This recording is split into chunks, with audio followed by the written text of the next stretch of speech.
If you hear the words running watch, oftentimes the brand Garmin comes to mind. But how good are their watches? Hey, I'm Jack, an average everyday runner, hoping to help others learn a little bit more about running.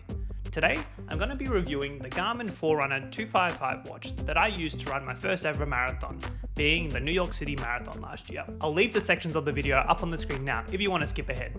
Let's get into it. First up, I want to talk about how exactly I used my Garmin Forerunner last year. Being completely new to running, I had no idea what kind of running watches were available and was lucky enough to receive this as part of the Indigenous Marathon project. And as you'd expect for all sports watches, used this to track all of my runs in the lead up to the New York City Marathon last year. The only sessions that I didn't record on the Garmin was my strength and conditioning sessions. So the program that I completed last year essentially built me up towards running the marathon distance, not having any single long distance running experience in my life. Essentially, our milestone events were split up into a 10K, half marathon in the Gold Coast, 25K, 30K selection event for New York City, and then the marathon itself. Now, as much as I would have loved to just hit start and stop on my watch to complete all of my training, I utilized an app called TrainingPeaks, which essentially was used by my coach to input all of my training sessions. That way I could sync it directly to my Garmin, ready for my next session, from my short recovery runs all the way through to my speed sessions, which were usually intervals or hill training. Though I do feel like I needed more hill training to battle those bridges in New York. It's crazy. And after completing my sessions, would upload those directly to Strava, because if you don't upload a run on Strava, it doesn't really count, does it? In this section, I'm going to talk about the notable features to the Garmin Forerunner 255 and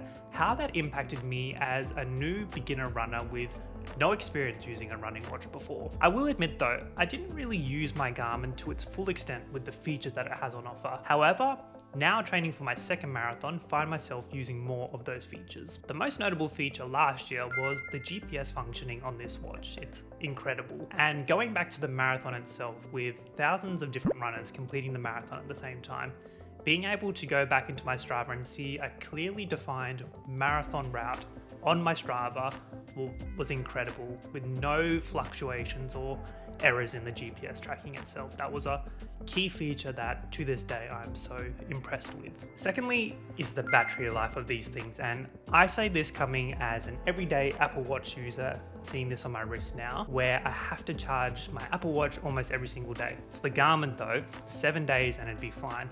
Finding myself only really needing to top up the charge before my long runs to ensure it was available and there to use. And to see if I really put this through its paces, could use this in GPS mode for a full 24 hours if needed, though I'm not quite running any ultra marathons just yet. Another notable feature I found personally last year was the heart rate monitoring. This helped me early on in my training when I was recording quite a higher heart rate over the course of my long runs, and after discussions with a physio as well as my coach, discovered that this was obviously just my body being subjected to this endurance kind of training and not having quite an experience in it before. As the training went on, saw that those chronic adaptations were made and my heart rate had lowered significantly. A last feature that I used quite extensively was obviously connecting multiple apps to the watch itself, mainly being TrainingPeaks and Strava. Comparing to my Apple Watch, I found the Garmin much more compatible with these third-party apps that you could use. To continue this discussion further, I now continue to use my Garmin Forerunner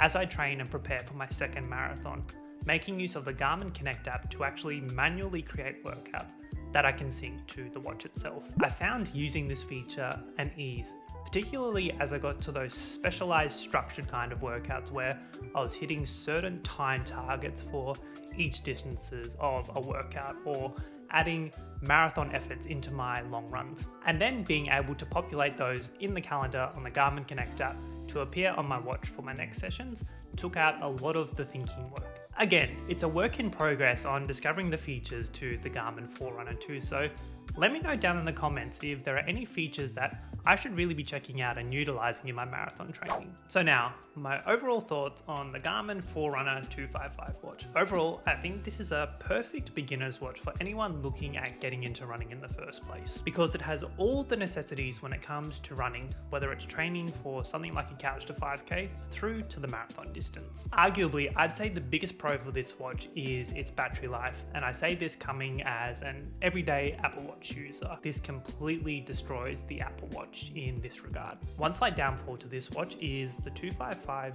basic edition doesn't have Spotify enabled on it too, so you're gonna have to look at the 255 music if you're wanting to listen to music and connect just to your watch when going on your runs. So I found myself, when I did want to run with music, having to carry my phone as a result. This watch is ultra durable too. It was bashed, crashed and thrashed, thrown into ice baths after my milestone events, and hey, it's still in my hands today, running super strong, and I feel like it's going to last me for a fair few years ahead. Another, and I feel like this is something that Garmin is renowned for, is the GPS in this little thing. And I say this as someone who doesn't really know too much about GPS systems in running watches, but being able to clearly see on my Strava and Garmin Connect app on where I ran along a particular route was just, it blew my mind. And lastly, the ability to utilize different third-party apps for uploading your runs to Strava or utilizing an app like TrainingPeaks to sync your workouts to worked with such ease. And hey, I'm sure there are going to be many more apps that I'll discover in the future that I can use with my Garmin. Would I recommend the Garmin Forerunner 255 to new beginner runners?